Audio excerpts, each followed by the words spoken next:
Hello everyone. Welcome to Hero Registry. Wands are intermediary objects that connect wizards with magic.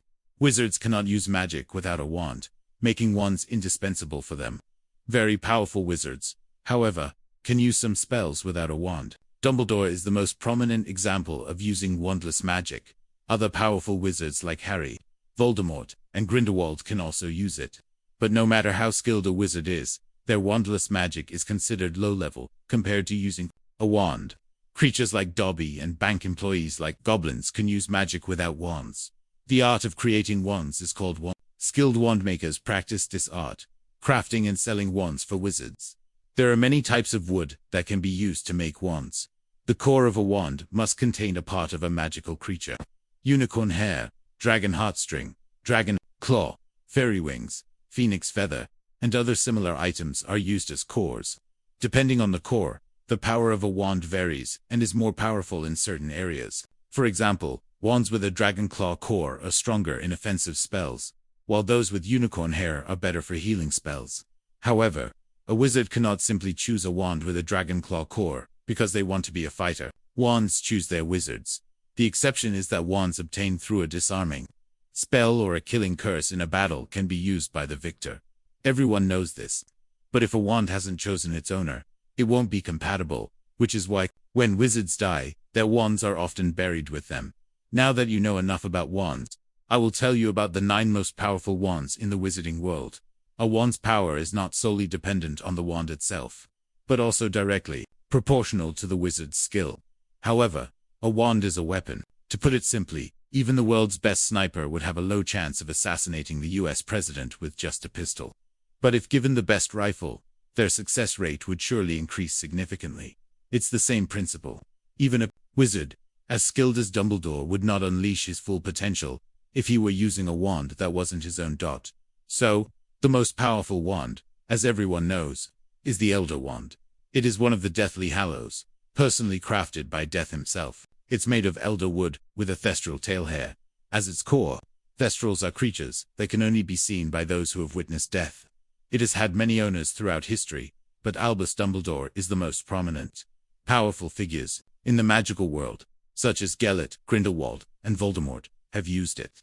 At 15 inches long, it is also the longest wand. Number 2 is Voldemort's wand. Number 3 is Harry Potter's wand.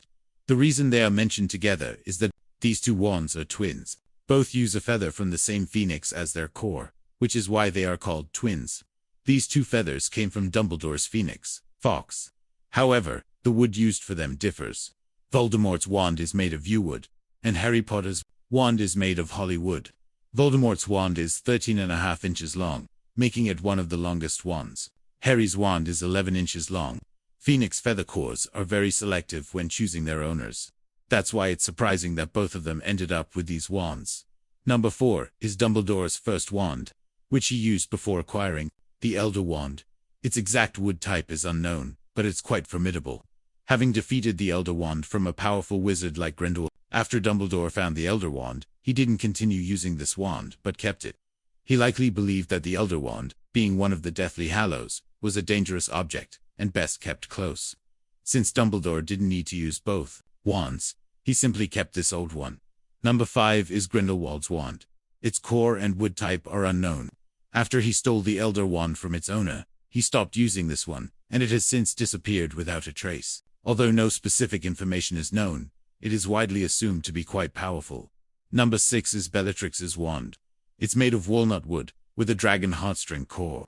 Dragon heartstring is one of the most powerful cores among wands used for dark magic. It's one of the most potent wands of this type, are often found in the hands of cruel individuals, like Lucius Malfoy. Even Voldemort himself prefers wands with dragon heartstring cores, due to their resistance to cruel spells. If his current wand, which has an extremely powerful phoenix feather core, wasn't so potent, he might have killed an owner of a wand he preferred, and taken theirs.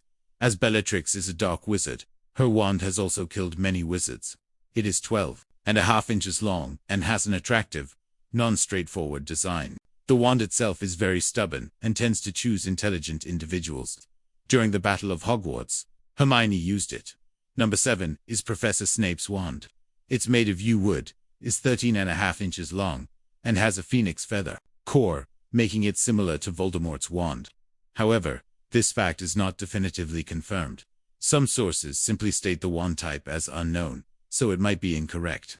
This wand is quite complex, which is why it chose Snape, who is equally complex. Snape can even be considered the school teacher who created the most original spells among 3 generations of wizards around. Harry Potter's time. Number 8 is the wand of Professor Phileas Flitwick, a half-human, half-goblin professor. Goblins can use magic even without wands. Although the wood and core of his wand are unknown, it is described as quite powerful. He was also a former champion in dueling competitions, so he used this wand extensively in fighting. Number 9 is Professor McGonagall's wand. It's made of fir wood with a dragon heartstring core. Fir wood is highly compatible with transfiguration magic. That's why, in the hands of Professor McGonagall, who is an animagus, it is exceptionally powerful and unique. Animagus refers to wizards who can transform into animals.